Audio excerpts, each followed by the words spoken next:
नमस्कार, मैं प्रदीप गुप्ता आप सभी का यूनिक कॉमर्स क्लासेस में स्वागत करता हूं। आज हम लोग चर्चा करेंगे Icom first year. Icom first year अध्याय नंबर 2 आधारभूत लेखांकन शब्द बेसिक अकाउंटिंग टर्म्स। जैसा कि हम लोग जानते हैं कॉमर्स में हम लोग का फर्स्ट ईयर में 5 सब्जेक्ट है। अकाउंटेंसी, बीएसटी, इकोनॉमिक्स, एटीपी, आपका सीए और हिंदी इंग्लिश में हम लोग 2 में से कोई एक चुनाव करते हैं। तो सबसे इम्पोर्टेंट हम लोग का सब्जेक्ट होता है अकाउंटेंसी, और अकाउंटेंसी में हम लोग को अकाउंट्स के बारे में पढ़ना होता है। अकाउंट्स क्या होता है ये सब के बारे में हम लोग जानेंगे और ये धीरे धीरे करके देखेंगे। अगर जो नए होंगे वो ज़्यादा ध्यान दीजिएगा क्योंकि ये फर्स्ट ईयर है और मैट्रिक के बाद ये बिल्कुल नया हो जाता है। बहुत कोई अभी तक क्लास कर रहे होंगे, नहीं कर रहे होंगे, पढ़े होंगे, नहीं पढ़े होंगे। हम लोग 1 बाय 1 हम लोग वीडियो के माध्यम से देख रहे हैं। इससे पहले भी एक आध वीडियो आ चुका है फर्स्ट ईयर के बारे में, और ये आईकॉम का एकदम स्टार्टिंग क्लास है। हम लोग पिछले क्लास में सिलेबस के बारे में चर्चा किए थे कि हम लोग आईकॉम में कौन कौन सब्जेक्ट होता है और उसमें क्या क्या पढ़ना है, उसके बारे में क्या क्या जानना है। तो हम लोग देखते हैं कि आज हम लोग क्या सीखेंगे। तो आज हम लोग का एक अध्याय है, अध्याय नंबर 2 लेसन 2 अकाउंटेंसी में लेखा शास्त्र में जिसको हम लोग अकाउंटेंसी बोलते हैं। आप लोग के सुविधा के लिए हम कुछ यहाँ वर्ड लिख दिए हैं ताकि आपको उतारने में और समझने में सुविधा हो सके।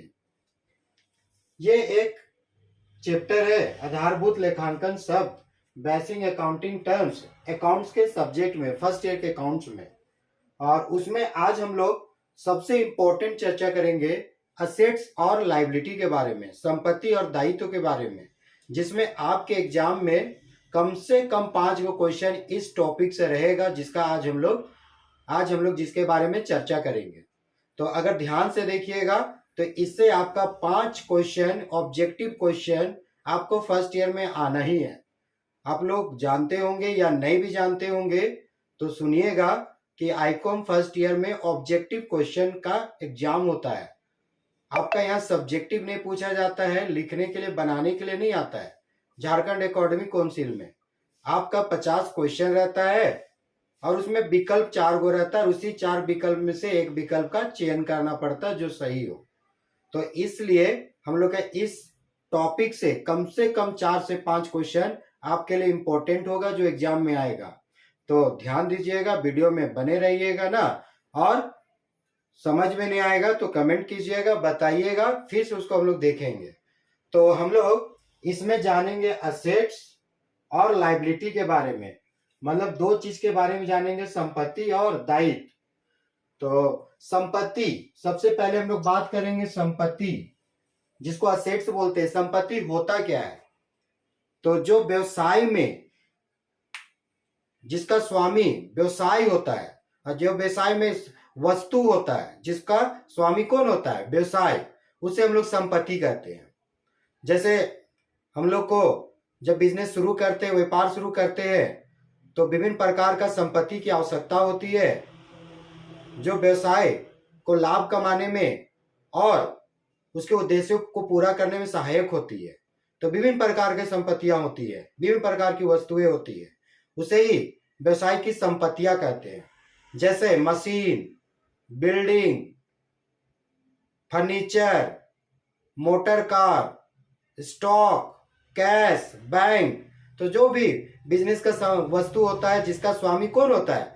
व्यवसाय का स्वामी, जिसका मालिक व्यवसाय होता है, वो किसी को चुकाना नहीं पड़ता है, बल्कि वो खुद का है, बिजनेस का है, जिसका उपयोग बिजनेस के कार्यों के लिए होता है, तो उसे ही हम लोग क्या बोलते हैं? संपत्ति। तो जो वस्तुएं व्यवसाय का होता है और जिसका स्वामी व्यवसाय ही होता है, उसे हम लोग असेट्स या संपत्ति कहते हैं। अब हम लोग बात करेंगे, संपत्ति 2 प्रकार के होते हैं। बहुत ज्यादा इंपॉर्टेंट है, बहुत ध्यान से देखिएगा। संपत्ति का पहले अर्थ समझ गए, जो व्यवसाय का होता है, जिसका स्वामी व्यवसायी होता है, जो किसी दूसरे को चुकाने की आवश्यकता नहीं होता है। तो इसमें व्यवसाय का संपत्ति में, संपत्ति को हम लोग मोटा मोटी दो भागों में बांटते हैं। मतलब असेट्स के दो टाइप्स होते हैं या दो प्रकार के होते हैं। पहला क्या, गैर चालू संपत्ति, या इसको अस्थाई संपत्ति भी बोलते हैं। गैर चालू संपत्ति मतलब जो चालू संपत्ति नहीं है, और जिसको अस्थाई संपत्ति बोलते हैं इंग्लिश में नॉन करेंट असेट्स या फिक्स असेट्स। और दूसरा होता है चालू संपत्ति, जिसको हम लोग बोलते हैं करेंट असेट्स। अब हम लोग बात करेंगे गैर चालू संपत्ति क्या होता है, चालू संपत्ति क्या होता है। इससे आपका एग्जाम में, हर एग्जाम में 2-4 क्वेश्चन 100% आता है। तो जैसा कि नाम से पता चल रहा है, गैर चालू मतलब जो चल संपत्ति नहीं है, जो करेंट संपत्ति नहीं है। मतलब गैर चालू करने का मतलब होता है दीर्घकालीन संपत्ति, जिसका उपयोग लंबे समय तक होता है, जो जल्दी घटता बढ़ता नहीं है, उसे हम लोग क्या बोलेंगे, गैर चालू संपत्ति। अर्थात अस्थाई, फिक्स, जिसको हम लोग जिसको एक बार खरीदते हैं लेकिन यूज लंबे समय तक होता है, जिसका उपयोग हम लोग लाभ कमाने के लिए करते हैं, उसे ही हम लोग अस्थाई संपत्ति बोलिए, या गैर चालू संपत्ति बोलिए, या इसको दीर्घकालीन संपत्ति बोलिए। ये पहला पार्ट है। अब गैर चालू संपत्ति में याद रखिएगा, पूछा जाता है गैर चालू संपत्ति की अवधि कितनी होती है, तो हमेशा याद रखिएगा गैर चालू संपत्ति की अवधि 12 माह से अधिक, मतलब 1 वर्ष से अधिक, जो 1 साल से कम का नहीं बल्कि 1 साल से ज्यादा का, मतलब जिसको खरीदेंगे लेकिन चलेगा लंबा समय तक, तो उसे हम लोग गैर चालू संपत्ति बोलते हैं। अब गैर चालू संपत्ति भी 2 प्रकार का होता है, ध्यान दीजिए, हम इसको तोड़े हैं। पहला क्या, पहला नंबर में मूर्त संपत्तियां, और दूसरा में अमूर्त, जिसको इंग्लिश में बोलते हैं टेंजिबल और इनटेंजिबल। ये आपसे पूछा जाता है एग्जाम में कि मूर्त संपत्ति कौन है, अमूर्त संपत्ति को छांटे, अस्थाई संपत्ति को छांटे। तो ध्यान दीजिएगा, ये अस्थाई संपत्ति का ही 2 पार्ट्स है। गैर चालू संपत्ति को ही 2 भाग में बांटे हम लोग, एक मूर्त और एक अमूर्त। मूर्त बोले या टेंजिबल बोले, तो टेंजिबल या मूर्त संपत्ति वैसे संपत्ति को बोलते हैं जिसको हम लोग देख सकते हैं, छू सकते हैं, और जिसका एक कीमत होता है। अस्थाई संपत्ति है, लंबे समय तक का है, लेकिन जिसको हम लोग देख सकते हैं, छू सकते हैं, और जिसका एक कीमत होता है, इसको हम लोग मूर्त बोलते हैं। और अगर अमूर्त का बात करें तो जस्ट उसका विपरीत, अमूर्त संपत्ति मतलब इनटेंजिबल, ऐसा संपत्ति जिसको हम लोग देख नहीं सकते, छू नहीं सकते हैं, लेकिन वो व्यवसाय में विद्यमान है, मतलब है लेकिन हम लोग ना देख सकते ना छू सकते हैं। तो हम लोग पहले बात करेंगे मूर्त संपत्ति। तो फिर से एक बार सुनिएगा, मूर्त किसको बोलते हैं, टेंजिबल किसको बोलते हैं, यह स्थायी संपत्ति का पहला पार्ट है। ऐसा संपत्ति जो लंबे समय तक का है और जिसको हम लोग देख सकते हो, छू सकते हो, जिसका एक कीमत हो, जो व्यवसाय के नजर में हो, मतलब जिसको हम लोग छू सकते हो, देख सकते हो, उसको हम लोग मूर्त बोलते हैं, मूर्त। इसमें हम लोग कौन कौन सा एग्जाम्पल है, देखिए बहुत ज्यादा एग्जाम्पल इसमें पूछा जाता है जो लिखे हैं बिजनेस में। प्लांट एंड मशीन, मशीन संयंत्र, जिसको हिंदी में बोलते हैं हम लोग संयंत्र और मशीन। तो बिजनेस में बहुत प्रकार का मशीन होता है, कारखाना में काम करने के लिए मशीन होता है, बहुत तरह का हम लोग का उपकरण यूज करते हैं, उसको हम लोग मशीन बोलते हैं। अब बताइए, मशीन को हम लोग देख भी सकते हैं, छू भी सकते हैं, तो ये किसका उदाहरण हो गया, मूर्त का। उसी तरह लैंड बिल्डिंग मतलब भूमि भवन, तो जहां हम लोग बिजनेस करते हैं वहां भूमि भी है, भवन भी है, एक साथ भूमि भवन बना हुआ रहता है, तो उसको एक साथ भूमि भवन बोलते हैं। अगर लैंड अलग है तो उसको भूमि बोलेंगे, भवन अलग है बिल्डिंग बोलेंगे, लेकिन अगर एक साथ है भूमि भवन तो उसको भूमि भवन बोलेंगे। कहने का मतलब है, अगर खाली जमीन है तो भूमि, और सिर्फ भवन बना हुआ है तो बिल्डिंग, और भूमि भी है खाली और उसमें बिल्डिंग भी बना हुआ है, तो दोनों एक साथ है, तो उसको हम लोग भूमि भवन बोलते हैं। तो ये भी हम लोग का कौन सा संपत्ति होगा, मूर्त, क्योंकि हम लोग इसको भी देख सकते हैं, छू सकते हैं। उसी तरह फर्नीचर, फर्नीचर में बहुत तरह का आ जाता है, चेयर, आपका दुकान का सजावट सामग्री, आपका कह सकते हैं हम लोग शोकेस, अलमीरा, बहुत तरह का फर्नीचर, सोफा, ये बिजनेस में बहुत तरह का चीज रहता है, उसी को हम लोग क्या नाम दिए, फर्नीचर।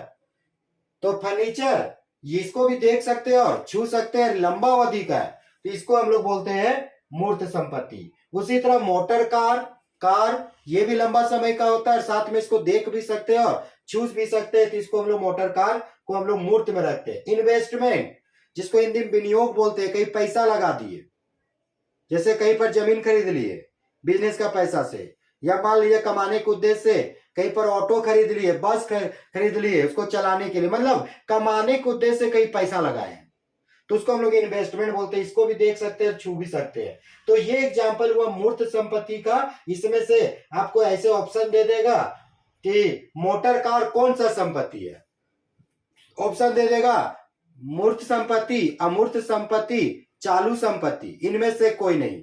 तो आपको ध्यान रखना है कि इसको देख भी सकते हैं, हम लोग छू भी सकते हैं, इसलिए ये मूर्त संपत्ति होगा। स्थायी तो है, लेकिन अस्थायी में कौन सा संपत्ति? मूर्त। उसी तरह अगर हम लोग इनटेंजिबल अमूर्त का बात करें, तो इसका अर्थ होता है जिसको हम लोग ना देख सके ना छू सके, मतलब बिजनेस में है लेकिन हम लोग इसको देख भी नहीं सकते और छू भी नहीं सकते।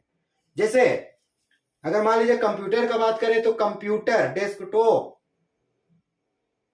सीपीयू, ये सब को हम लोग देख सकते हैं, तो ये टेंजिबल हुआ।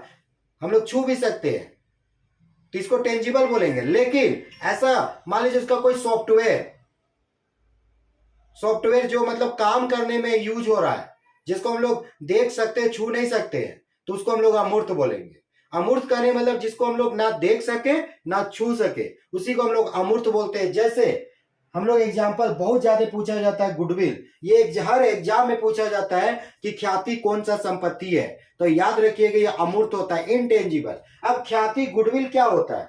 बिजनेस का नाम, प्रसिद्धि, जिससे बिजनेस का लाभ कमाने में सहायता मिलता है। जैसे किसी का बिजनेस जमा हुआ है, बहुत दिन से काम कर रहा है, तो उसका अपना मार्केट में एक गुडविल बना हुआ रहता है, एक उसका नाम रहता है। लेकिन क्या हम लोग नाम, प्रसिद्धि को देख सकते हैं, छू सकते हैं? नहीं, तो इसीलिए इसको हम लोग अमूर्त बोलते हैं, इनटेंजिबल। उसी तरह पेटेंट को हम लोग बोलते हैं, जैसे इसका पेटेंट क्या होता है उसको पहले समझिएगा। जैसे हम लोग कोई नया चीज का आविष्कार कर दिए, या कोई नया चीज बना लिए, या कोई चीज नया बेचने के लिए हम लोग को मान लिया जाए लाइसेंस मिल गया कि सिर्फ हम ही बेचेंगे, तो उसी को हम लोग क्या बोलते हैं? पेटेंट, और हिंदी में पेटेंट ही बोलते हैं। इसको हिंदी में एक और नाम है, एकस्व बोलते हैं।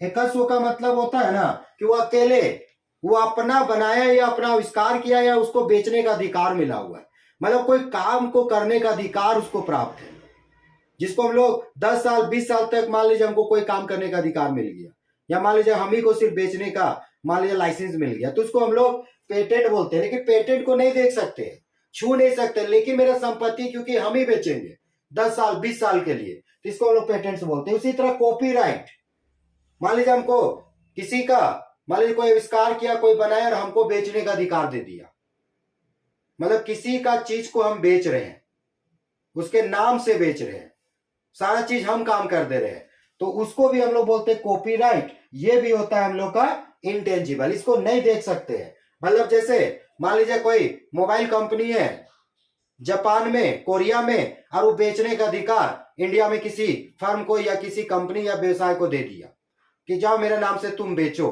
तो जितना साल तक के लिए दे दिया उसका वो संपत्ति उतना साल तक सिर्फ उसी को बेचना है, तो इसी को हम लोग बोलते हैं कॉपीराइट। उसी तरह ट्रेडमार्क भी उसी के जैसा होता है, जिसको हम लोग ट्रेडमार्क को व्यापार चिन्ह भी बोलते हैं। व्यापार चिन्ह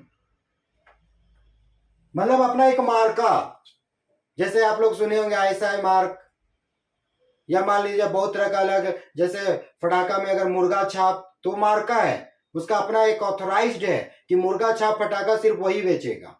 जैसे अगर जिसमें जो भी उसका, जैसे ये पेन है, ये पेन में अगर कोई साइन है, इस पेन में अगर कोई चिन्ह है जिसको मैं इसी का सिर्फ इसको मिला हुआ है कि यही साइन, यही चिन्ह रख सकता है, यही नाम रख सकता है, तो इसी को हम लोग बोलते हैं क्या? ट्रेडमार्क। ये भी हम लोग ना देख सकते ना छू सकते, एक ऑथराइज्ड मिला हुआ है, मतलब ये पता नहीं चलता लेकिन बिजनेस में है, और जो बिजनेस में लंबा समय तक के लिए है, तो इसको हम लोग गैर चालू संपत्ति में ही अस्थाई संपत्ति में रखते हैं, जिसको हम लोग बोलते हैं अमूर्त। तो याद रखिएगा, अस्थाई, पहले तो संपत्ति दो प्रकार का होता है, एक गैर चालू, एक चालू। और इसको हम लोग गैर चालू संपत्ति को दो भाग में बांटते हैं, एक मूर्त और अमूर्त। जिसको देख सके, छू सके, मूर्त। जिसको हम लोग देख नहीं सकते, छू नहीं सकते, लेकिन है, तो उसको अमूर्त। अब बात करेंगे, हम लोग का काम हो गया गैर चालू संपत्ति का। एग्जाम्पल भी देख लिए।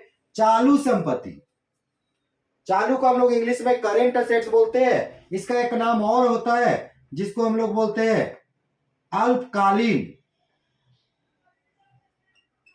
संपत्ति, जिसको हम लोग शॉर्ट टर्म का असेट्स बोलते हैं। अब इसका जस्ट विपरीत है, ये लंबा समय तक ये चालू है, मतलब इसका दाम घटते बढ़ते रहेगा, मतलब ये लंबा समय के लिए नहीं है, इसका यूज करते रहेंगे, इसका कभी घटेगा कभी बढ़ेगा, तो उसको हम लोग करेंट असेट्स बोलते हैं या अल्पकालीन बोलते हैं। इसका अवधि पूछा जाता है कि चालू संपत्ति कितनी अवधि की होती है, तो आपको यही बोलना है 1 साल से कम या 12 महीना से कम। मतलब ये 12 महीना से अधिक और ये 12 महीना से कम, मतलब 1 साल में इसका घटते बढ़ते रहेगा। 1 साल में नहीं घटे बढ़ेगा, इसे लंबा समय तक के लिए है। इसको हम लोग खरीदते बेचते नहीं है, बस एक बार खरीद ले यूज कर रहे हैं, और ये चालू संपत्ति घटते बढ़ते रहेगा। तो चालू संपत्ति वह संपत्ति है जिसकी अवधि 12 माह से कम होती है और जिसके मूल्य में कमी वृद्धि होते रहती है, मतलब इसका दाम घटते बढ़ते रहता है। देखिए, इसमें इसका कोई टाइप नहीं होता। इसका एग्जांपल लिए, जैसे में क्या, कैश, तो कैश रुपया रोकड़ मेरा संपत्ति है, लेकिन क्या कैश फिक्स रहता है साल भर, कभी घटेगा कभी बढ़ेगा। संपत्ति तो है लेकिन चालू है, क्योंकि इसका दाम घटते बढ़ते रहेगा। उसी तरह बैंक में जो पैसा रखते हैं, बिजनेस का जो पैसा है वो भी उसका संपत्ति है, लेकिन करेंट असेट्स है, क्योंकि बैंक में भी पैसा घटते बढ़ते रहेगा। उसी तरह स्टॉक, जिस चीज को हम लोग खरीदते हैं, जिसको हम लोग खरीद के बेचते हैं, जैसे मान लीजिए कपड़ा व्यापारी है तो कपड़ा खरीदे कपड़ा बेचेगा, मान लीजिए पेन व्यापारी है, पेन खरीदेगा पेन बेचेगा। तो ये पेन या कपड़ा उसके लिए क्या हो गया, स्टॉक, रहतिया, जो उसके पास माल है, जो उसके पास गुड्स है। लेकिन क्या गुड्स साल भर फिक्स रहता है? नहीं, जैसे खरीदेंगे बढ़ेगा, बेच देंगे घटेगा, फिर खरीदे बढ़ा, फिर बेचे घटा। तो स्टॉक क्या होता है, करेंट एसेट्स, क्योंकि ये घटते बढ़ते रहेगा, इसका दाम घटते बढ़ते रहेगा, इसका क्वांटिटी आप घटते बढ़ते रहेगा। मतलब स्टॉक करने का मतलब है जिस चीज का हम लोग व्यापार करते हैं, जिस चीज को हम लोग खरीदते हैं और बेचते हैं लगातार, उसको हम लोग स्टॉक बोलते हैं, जो मेरे पास है। लेकिन स्टॉक घटते और बढ़ते रहेगा, एक नहीं रहेगा फिक्स। उसी तरह डेटर मतलब देनदार। बिजनेस में बहुत कोई को हम लोग उधार माल बेचते हैं, हम लोग क्रेडिट में सेल्स करते हैं, तो जो माल उधार बेचते हैं वो हमको पैसा देगा कि नहीं, और जो हमको बिजनेस को पैसा देगा उसी को हम लोग देनदार बोलते हैं, इंग्लिश में डेटर। देनदार मतलब देने वाला, मेरा डेटर, और मेरा कहने का मतलब किसका, हम लोग पहली बात की बिजनेस का, तो जो हमको पैसा देगा उसको हम लोग डेटर बोलते हैं। और ये बिजनेस के लिए करेंट असेट्स होता है, हम जितना उधार बेचेंगे बढ़ेगा, वो हमको पैसा देते जाएगा, वो आदमी घटते रहेगा। मान लीजिए हम किसी को 10,000 का उधार बेचे, मेरा 10,000 का डेटर हुआ, 2 महीना के बाद वो 2,000 दे दिया, 8,000 बेचे बचा, फिर 5,000 बेचे तो अब 13,000 हो गया। मतलब डेटर कहने मतलब जिसको हम लोग उधार माल बेचते हैं, और वो घटते बढ़ते रहता है, लेकिन वो बिजनेस का सेट्स होता है, क्योंकि हमको वो पैसा देगा, और देगा तो मेरा संपत्ति है। उसी तरह बिल रिसीवेबल, बिजनेस में बहुत तरह का लेन देन में बिल का काम होता है। जैसे हम किसी को उधार माल बेचे, वो हमको बिल दे दिया, बोला 4 महीना के लिए बिल रख लीजिए, जब बिल दीजिएगा तब पैसा दे देंगे।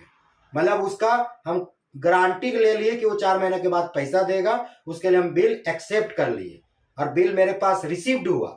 हम जब उसको बिल देंगे, 4 महीना होगा, वो हमको पैसा देगा, हम उसको बिल देंगे, तो ये भी मेरा संपत्ति है। जब तक मेरे पास है वो मेरा करेंट असेट्स, जिसको बिल रिसीवेबल बोलते हैं, अकाउंट रिसीवेबल भी बोल सकते हैं, ट्रेड रिसीवेबल भी बोल सकते हैं। ये सब आगे आप बहुत पढ़िएगा, ये तो अभी हम लोग का सिर्फ शुरुआत है, टेलर है, इसमें बहुत ये सब आपको खाली पूरा बुक में यही सब भरा हुआ है। अगर ये आप सीख गए तो समझिए आपको आदत ज्यादा, जर्नल हो, लेजर हो, सब में आपको काम आएगा। उसी तरह प्रीपेड एक्सपेंसेस, मान लीजिए हम पहले किसी को दे दिए, मान लीजिए रेंट हम किसी को दे दिए, सैलरी पहले किसी को दे दिए, तो बिजनेस क्या किया, अपना पैसा पहले दे दिया, तो मेरा पैसा किसी के पास पहले से जमा है, तो मेरा क्या होगा, चालू संपत्ति। जैसे मान लिया जाए हम किसी को एडवांस में दे दिए कि 10,000 रुपया पहले रखो, हमको 1 महीना के बाद माल दे देना, तो मेरा 10,000 उसके पास है, मतलब हम प्री पेड कर दिए, प्री मतलब पहले चुका दिए पूर्व दर, तो मेरा करेंट असेट। उसी तरह अकाउंट एक्यूरेट इनकम, इसको हिंदी में बोलते हैं उपार्जित आय। एक्यूरेट इनकम मतलब होता है कमा लिए लेकिन मिला नहीं है। जैसे कहने का मतलब हम बेच दिए माल, या मान लीजिए हम किसी से हमको पैसा लेना है, या कहीं पर हमको ब्याज लेना है, कमीशन लेना है, हम कमा चुके लेकिन मिला नहीं है, लेकिन मिलेगा, और मिलेगा तो मेरा क्या होगा, चालू संपत्ति। जैसे मान लिया जाए कहने का मतलब हम पेड़ लगाए हैं, पौधा लगाए हैं, तो हमको फल मिलेगा, और मिलेगा तो मेरा संपत्ति है। आज ना मिले, कल ना मिले, परसों मिले, लेकिन मिलेगा। तो इसमें क्या होता है, ये 1 साल के अंदर वाला इनकम होता है। जैसे मान लीजिए बैंक में हम पैसा रखे 50,000, 4,000 रुपए ब्याज हुआ है, लेकिन अभी तक मिला नहीं, लेकिन हुआ है और मिलेगा ही, तो उसी को हम लोग एक्यूरेट इनकम बोलते हैं। एक्यूरेट इनकम याद रखिएगा, हिंदी में उपार्जित आय बोलते हैं। ऐसा आय जो कमा चुके हैं लेकिन अभी तक हमको मिला नहीं है, लेकिन मिलेगा, और मिलेगा तो मेरा संपत्ति होगा। तो ये बात की हम लोग संपत्ति के बारे में। फिर से रिपीट करें एक बार, संपत्ति 2 प्रकार का होता है, अस्थाई संपत्ति, चालू संपत्ति। अस्थाई को गैर चालू बोलते हैं, इसको अल्पकालीन। अस्थाई संपत्ति वैसा संपत्ति को बोलते हैं जिसकी अवधि 1 साल से अधिक होता है, लंबा समय तक। अस्थाई संपत्ति को 2 भाग में बांटे, एक मूर्त एक अमूर्त। जिसको देख सके मूर्त, छू सके मूर्त, और जिसको देख नहीं सके, छू नहीं सके, उसको अमूर्त। इसका हम एग्जाम्पल भी दिए। और चालू संपत्ति ऐसा संपत्ति जो 1 साल के अंदर घटता बढ़ता हो, उसकी अवधि 12 माह से कम हो, मतलब उसमें चेंजेस 1 साल के अंदर ही होता हो। जैसे एग्जाम्पल लिए कैश, जितना पैसा आएगा बढ़ते जाएगा, चुकाएंगे घटते जाएगा। बैंक भी उसी तरह। तो ये करंट एसेट्स का एग्जाम्पल था। ध्यान रखिएगा, हम फिर से आपको दोहरा रहे हैं कि आपका इससे 5 क्वेश्चन आपको एग्जाम में मिलेगा, देख लीजिए ऑब्जेक्टिव। और बहुत सा बुक में है, लेकिन बहुत सा बच्चा या बहुत से स्टूडेंट इसको देखते नहीं, पढ़ते नहीं, और बहुत कोई पढ़ाते भी नहीं है, क्योंकि ये थियोरिकल पर्सन में आता है। लेकिन इससे आपका एग्जाम में 5 क्वेश्चन अगर देख के जाइएगा तो आपका 1 नंबर भी नहीं छूटेगा। अब बात करते हैं दायित्व, संपत्ति को उल्टा दायित्व, लायबिलिटी। लायबिलिटी क्या है, मेरा जिम्मेवारी, मेरा मतलब बिजनेस का, जो दूसरे को चुकाना है हमको, जो हमको दूसरे को देना है। जैसे मान लीजिए हम बिजनेस खोले होंगे तो कहीं से पैसा लिए होंगे, किसी से उधार खरीदे होंगे, तो हमको पैसा देना है। तो दायित्व उसको बोलते हैं जो दूसरे को चुकाना है या दूसरे को देना है। जिसको देना है वही मेरा दायित्व है, लायबिलिटी है। मान लीजिए हम किराना दुकान में 2,000 रुपए को उधार हम किराना का सामान खरीदे, तो हमको पैसा देना पड़ेगा, देना है तो मेरा दायित्व हुआ। तो दायित्व करेंगे मतलब जो दूसरे को चुकाना है। दायित्व भी 2 प्रकार के होते हैं लायबिलिटी, एक गैर चालू दायित्व या स्थायी या दीर्घकालीन दायित्व, और एक चालू दायित्व या अल्पकालीन दायित्व। जैसा यहाँ स्थायी संपत्ति, चालू संपत्ति, यहाँ भी गैर चालू दायित्व और चालू दायित्व, मतलब स्थायी दायित्व और चालू दायित्व। फिर वही बात बोलेंगे, अगर बात करेंगे हम लोग गैर चालू दायित्व या स्थायी दायित्व का, कि अस्थायी दायित्व उस दायित्व को बोलेंगे जिसकी अवधि 12 माह से अधिक होता है। मतलब चुकाना तो है लेकिन 1 साल के अंदर नहीं, हमको 1 साल के बाद चुकाना है, 2 साल, 3 साल, 5 साल, 10 साल में हमको चुकाना है।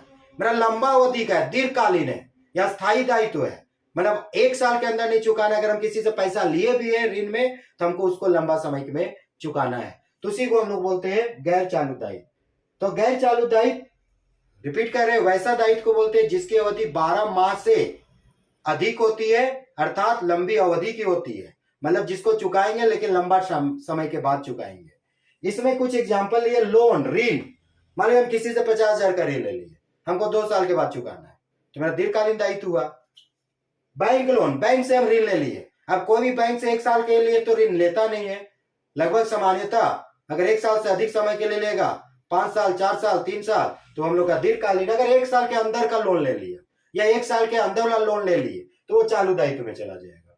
अगर जिसको हम लोग को लंबा समय के बाद चुकाना है, गैर चालू। जिसको 1 साल के अंदर चुकाना है उसको चालू दायित्व बोलते हैं। चालू मतलब जिसकी अवधि 1 साल के अंदर का होता है, जिसको 1 साल के अंदर हमको पेमेंट करना है, 1 साल के अंदर हमको उसको चुका देना है।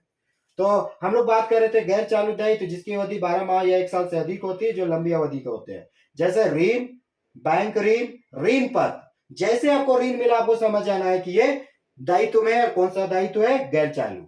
ऋण पत्र, आगे पढ़िएगा, कंपनी में, कंपनी पूंजी प्राप्त करने के लिए जनता को ऋण पत्र देता है, बदले में पैसा लेता है। मतलब ऋण लेने का एक साधन है। हमको पैसा चाहिए, हम जनता को दिए ऋण पत्र, एक तरह का कागज दिए, सर्टिफिकेट, और उसके बदले पैसा ले लिए कि तुमको साल भर में इतना पैसा ले रहे, तुमको ब्याज देंगे इसके बदले। जैसे हम किसी से 1 लाख लिए, उसको बोले हम उसको वादा किए कि हम 10% 10,000 रुपये हर साल देंगे, तो ऋण पत्र हुआ। तो हम ऋण लिए हैं, हम दिए नहीं, हम ऋण लिए हैं। हम मतलब बिजनेस, व्यवसाय, तो ऋण लिए हैं। तो एक हो गया ऋण, बैंक लोन, बैंक ऋण, ऋण पत्र, अदर लॉन्ग टर्म लोन, अन्य दीर्घकालीन दायित्व। मतलब कोई भी लंबा समय के लिए अगर हम ऋण लिए, कर्ज लिए, या मेरा कोई भी लंबा समय का दायित्व है, तो उसको हम लोग फिक्स लायबिलिटी या नॉन करेंट लायबिलिटी बोलते हैं।